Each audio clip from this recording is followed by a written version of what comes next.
남용 남병무는 1922년 6월 23일 평안남도 안주군 신안주면 운송리에서 태어났다. 안주는 청천강변에 있는 도시고 청천강이라고 하면 수양제 30만 정예의 대군을 치밀한 작전을 통해서 거의 전멸로 힘으로간 고구려 을지문 덕장군의 살수 대첩을 연상케 한다. 현대사의 쟁점 중에 과연 살수가 청천강인가 또는 살수의 짧은 시간 안에 뇌물 설치에다가 그 불을 터뜨려서 대군을 휩쓸어버린 작전이 진실로 가능했는가?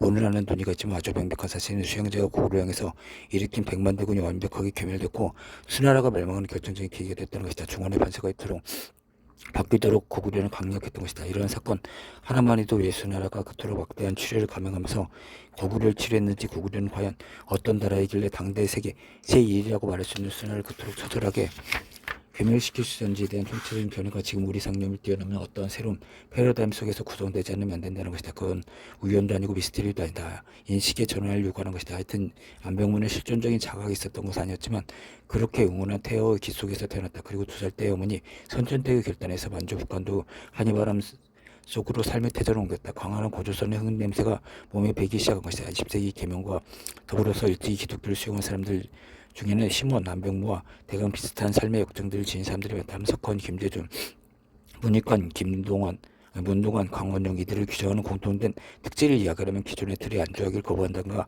기독교를 수행하는 과정에 있어서 토착적인 자기 색깔을 가진다거나 하는 것을 이야기할 수 있겠지만 가장 두드러진 특성은 인간 냄새가 좀 스케일이 크다는 것이다. 나는 안병무 한 세대 격해서 남쪽의 안오는 한계에서 태어났다. 우리 집안은 원적이 충북 제천에 있었다고 했는데 나 고조이자 증조부가 모두 제천을 탈주해서 과거에 급제하고 높은 벼슬까지 오른 바람에 본거지가 전라도 해남으로 옮겼다. 그런데 나 아버지가 신학문 교육을 받는 것을 원치 않으셨다. 나 아버지는 할아버지 근거에서 당시 큰돈이 300원을 주고 해남을 탈주해서 휘문 고부에 들어왔다. 전영필, 이마동, 이태준과 신학에 나 아버지는 새 의전을 들었고 교토 제국대학 의학부에 유학까지 했다. 나 아버지는 대갓집에서 태어난 사람이지만 자수성가에서 독자적으로 의사가 됐다.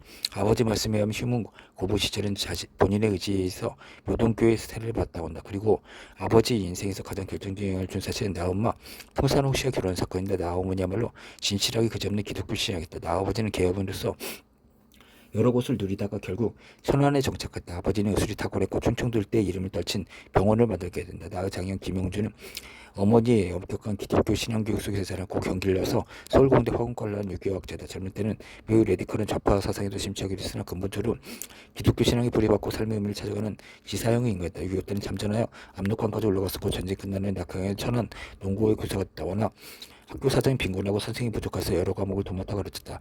영어, 수학, 화학, 물리, 독일어 5과목을 가르쳤다고 한다. 천안의 많은 학생들이 나의 형을 존경하고 따랐다.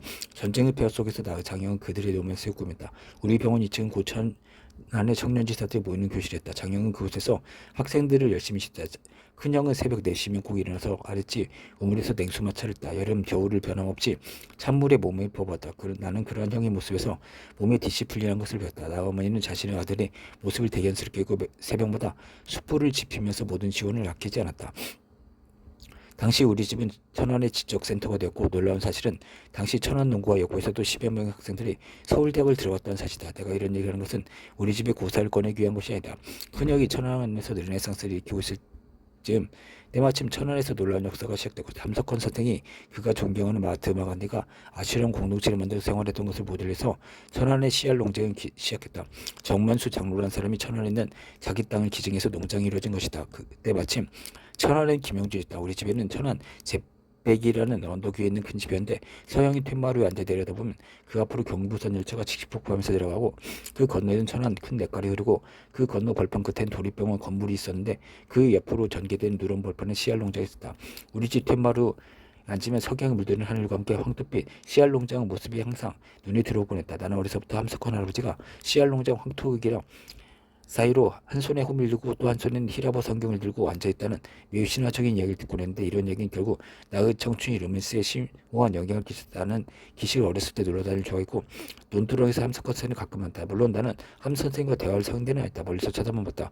그때 내 기억에 남는 떠도는 사람 저 사람이 저렇게 수염을 기르고 다니는 북한에서 도망쳐 내올 때 미처 수염 깎을 겨를이 없었다는 거. 그런데 남한으로 와서도 그때 미처 깎지 못한 수염을 그냥 기르게 됐다는 거. 그리고 걸어다닐 때 매우 빨리 걷는데 그 이유는 할 일 많은 인생인데 어슬렁거려서 시간을 낭비할 수가 없다는 소신 때문에 그토록 빨리 걷는다는 거 그런 소리였다. 실제로 함 선생은 휙휙 날듯이 빨리 걸었다.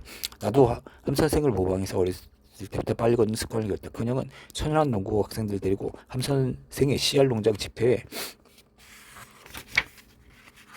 빠짐없이 갔다. 이 세상에서 함석헌을 따르고 존경한 사람으로 우리 큰형만큼 극진한 인간 존재하지 않는다. 함석헌은 큰형의 신이었고 가치관은 모든 원천이다. 무엇보다도 그 양심이 한결같았고 죽는 그날까지 함석헌에 대한 로열티는 추후 변화가 없었다.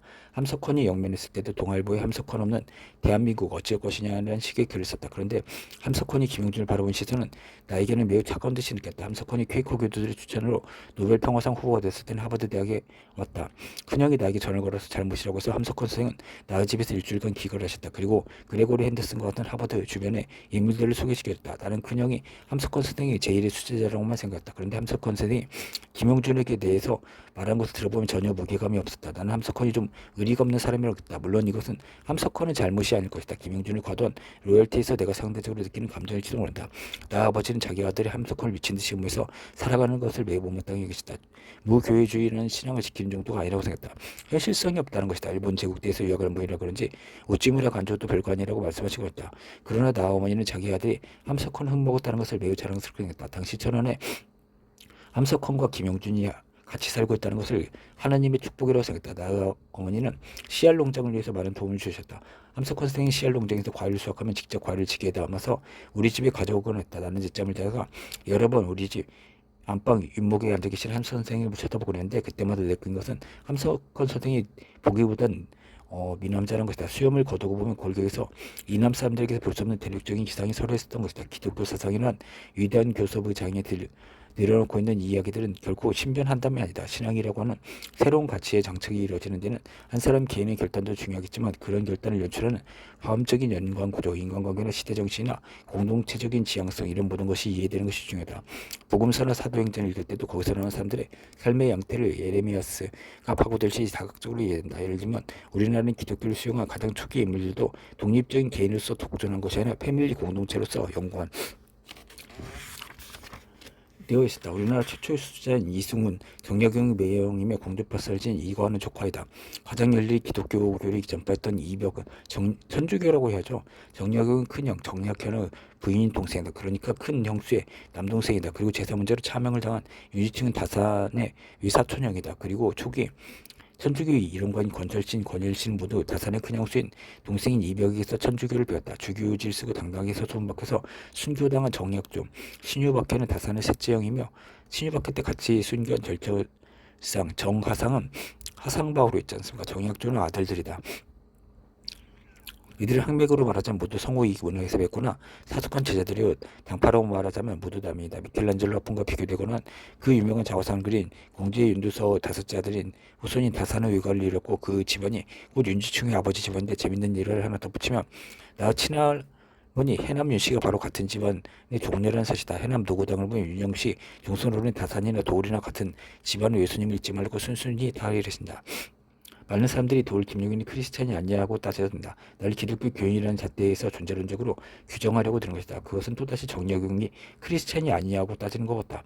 정약용이 과연 기독교 신앙을 가졌는가 배교했는가 이런 질문 자체가 근원적으로 무의미한 질문이라는 것은 상식에 속하는 것이다. 정약용이 하나님을 믿었다면 그 하나님과 해후가 그의 삶에 어떤 의미를 가지고 있었는지 따져보기도 전에 크리스찬의 상표를 붙였다 떼었다는 것은 최소한 신학이나 진지한 학문의 영역에 속하는 일은 아닐 것이다. 우리는 또 질문할 수가 있다. 과연 안병무가 기독교인인가 아닌가? 이런 말을 하면 모두가 나를 황당한 눈초리를 쳐다볼 것이다. 아니 20세기 한국 신학의 세계적인 이정표를 수립한 안병무에 대해서 기독교인이냐 아니냐를 의논하더니 도울로는 돈놈이 아니냐. 그러나 안병무는 나에게 분명히 맞다. 김군, 나에게 기독교는 굴레를 씌우지 마시오. 나는 기독교나 명사에 갇혀있는 사람이 아니라고. 나는 오직 예수를 본받는 삶을 살았을 뿐이라고. 역사적 예수가 그리스도냐 아니냐 이런 것도 나에게 묻지 마시오. 나의 그리스도는 오직 민중사건 속에 있어. 김군, 나는 김군이 물었어. 이런 아폴로제에 구애될 필요가 없는 자리에 마음껏 공부할 수 있으니 말이오. 나의 경우에도 나는 갓난하게 눈을 뗐을 때 이미 세를 받았고 세상 일이 궁금했을 때쯤 함석헌을 만났고 김영준을 만났고 나 어머니 손을 잡고 흰눈 쏘인 먼 돈길을 꼬드득꼬드득 밟으면서 새벽 기도에 나갔다. 기억나는 이 큰형이 그토록 애절하고 충직하게 함석헌을 모셨는데 함석헌은 그가 받은 사랑을 모두 안병무에게 쏟고 있는 듯했다는 것이다. 안병무도 가끔 씨알 농장에 다녀가곤 했다. 나와 기독교 신앙과 인연을 말하기 전에 반드시 한 사람을 더 언급해야 된다. 우리나라 볼트만 신학을 본격적으로 소개한 허혁이라는 특이한 캐릭터에 관한 것이다. 허혁은 감리회 신학교를 다니고 그때 칼 바르트의 사상에 도취해서 독일 유학을 갔다. 여러 대학을 전전하다가 민수산 대학과 법과 복음이라는 논문으로 박사학위를 얻고 싼 화물배에 몸을 실어서 교육했다. 그는 갈 곳이 없었다. 낯선 친구의 소개를 얻은 자리가 보성 고등학교의 독일어 교사 자리였다. 보성은 사립학교에서 그것은 서울쯤 교장은 자유당 때부터 좌우익에 구애됨 없이 교사들의 사상적 자유를 보지 않기 때문에 매우 굵직한 인물들이 교사로 재직하고 있다. 그러나 독일 대학 박사학위를 소직한 사람이 고등학교에서 독일어를 가르친다는 것은 매우 희귀한 사태였다. 그는 처음 출근해서 첫 수업을 하던 날 나는 바로 그 자리에 있었다. 1962년 봄이었고 나는 보성고등학교 1학년생도 했다. 나는 허역을 보는 순간 분노가 치밀었다. 나는 학자단에 태어나서 해외 유학을 하고 대학자가 될 꿈을 꾸던 소년인데 내 눈앞에 나타난 독일 박사는 너무 초라한 모습이었다. 선생님 교실에 들어오자마자 좀 낯설은지 자기에 관해서 궁금한 것이 있으면 물어보라고 했다. 나는 다짜고짜 일어났으면서 선생님 고작 고등학교 선생님이 되고자 그 어려운 유학을 하셨습니다. 이렇게 철없이 당돌한 질문을 들은 선생님은 빙그레 웃으시며 창밖을 내다보면서 아무 말도 하지 않으셨다. 나는 허역 선생이 독일어 시간을 의미하면서 들었고 그분으로부터 신학 강의를 못 들었어도 독일어의 심미적인 구조에 대해서는 배우는 바가 컸다. 나는 고교를 졸업하고 고대 생물학교에 들었다. 그런데 고등학교 때 너무 무술 운동을 심하게 하다가 심한 관절염이 걸렸다. 온 관절이 부러워서 활동할 수가 없었기 때문에 나는 낙향할 수밖에 없다. 나는 천한 집의 수치에 박혀서 고통을 잊기 위해서 책 읽기 몰두했다. 당시 내가 읽은 책은 주로 소설이었지만 상당량의 세계문학을 살립니다. 나는 선하게 있으면서 나홀로 씨알 농장 보관했고 큰형 흉내를 내면서 매일 새벽마다 천안의 남녀 고교생 상대로 바이블 클래스를 진행했다. 내가 그들의 영어 실력에 얼마큼 도움을 주었는지 모르지만 나에게는 참으로 위대한 성경 공부 시간이었다. 왜냐하면 내가 어머니가 빠지지 않고 들으셨고 어머니는 내가 영어 성경을 해설한 것이 매우 명료하게 성경을 이해시켜준다고 좋아했다. 그렇게 지내다가 나는 결심한다. 서울의 다메섹 도상의 휴양을 생각하고 또 육체에 주어진 가시를 생각했다. 가자. 신학대학으로 가자. 나의 신의 사도로서 내 몸을 바칠 것을 맹세하게 된다. 그러나 그토록 신앙이 돈독하고 평생 번 돈을 모조리 교회에 퍼본 나의 아버님과 어머님은 나의 신학대학 행위에 관해서는 완고하게 거부 의사를 밝혔다.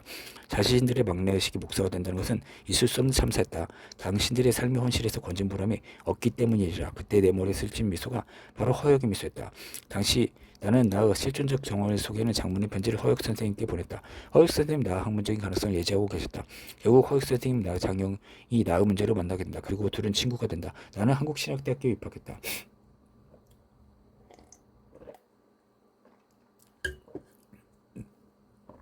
옥자는 또 모를 것이다.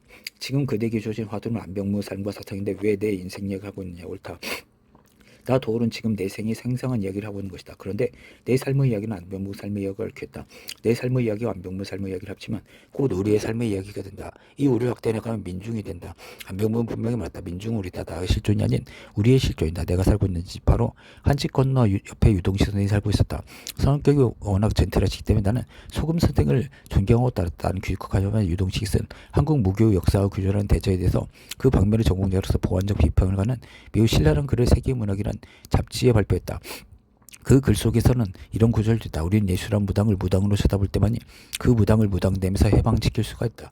유 선생님 한국 무교 전반에게서 유 선생님의 견해를 분석하는 나부의 편을 매우 특별하게 긍정적으로 받아주고 나를 특별히 귀한 인물로 사랑해 주셨다. 그리고 정년 퇴임을 하실 때 그 퇴임 연설을 광화문 새문안교회에서 행하셨는데 나보고 한번 와보라고 하셨다. 그 자리에서 유동식 선생은 기독교가 과연 한국인에게 무엇을 의미하는 거라는 질문을 던지면서 이와 같이 말씀했다. 최초로 한국에 들어온 선교사 알렌이 인천부두 정박한 높은 배에서 계단을 밟고 내려올 때 그 뒤에 서양총 강아지가 한 마리 따라 내려오고 있습니다. 기독교 전파는 하나님이나 예수가 모두 선교사가 전파하면서 비로소 이 문적에서 시작된 것이라고 한다면 예수는 알렌 강아지 뒷공을 따라서 들었다는 얘기가 될 것입니다. 나의 신학자로서 일생 바로 이 아이러니를 해결하기 위한 노력했습니다. 예수는 하나님은 전도된 물건이 아니다. 그것은 알렌이나 천주교 신부들이 가져오기 전 저 고조선 내태고부터 이 민족을 감싸고 있던 영성이요 풍류다. 기독교는 서양 것이 아니라 우리의 것이다.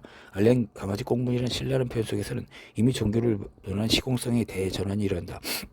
기재와 미제가 맞물려 들어간다. 유동식의 강의는 정말 진실하게 대답되어야만 하는 화두이다. 성서 읽기는 삭제되어서도 아니 되고 발췌되어서도 아니 된다. 있는 그대를 전체를 진실하게 대답한다. 오늘 내가 이야기하려고 하는 것은 바로 안병무의 민중신학이 안병무 개인의 창안이 아니란 것, 그리고 그것은 단지 기독교인들의 문제가 아니란 것, 고려부터 내려오는 우리 민족의 문제의식이 변형이란 것, 기독교란 통시 사태에 들어있는 보편적인 공시태는 우리 조선 사상은 모든 단면을 이미 내재한다는 것, 즉 근대라는 개념이 기독교와 결부되는 모든 사유의 오류성을 철저히 배제하면서 한국 기독교의 새로운 미래가 열린다는 것을 새롭게 선포하려는 것이다. 기독교는 언제 어디서든지 갑질을 잘하는 종교다. 갑질이라는 것은 연역적인 폭력, 형이상학적인 독점, 우월성, 배타성, 구원의 주체로서 타자가 가치론적인 피하, 진리의 독점성을 다양한 것을 여긴다는 것이다. 그러나 기독교 초기 역사는 이와 정반대의 사고였다.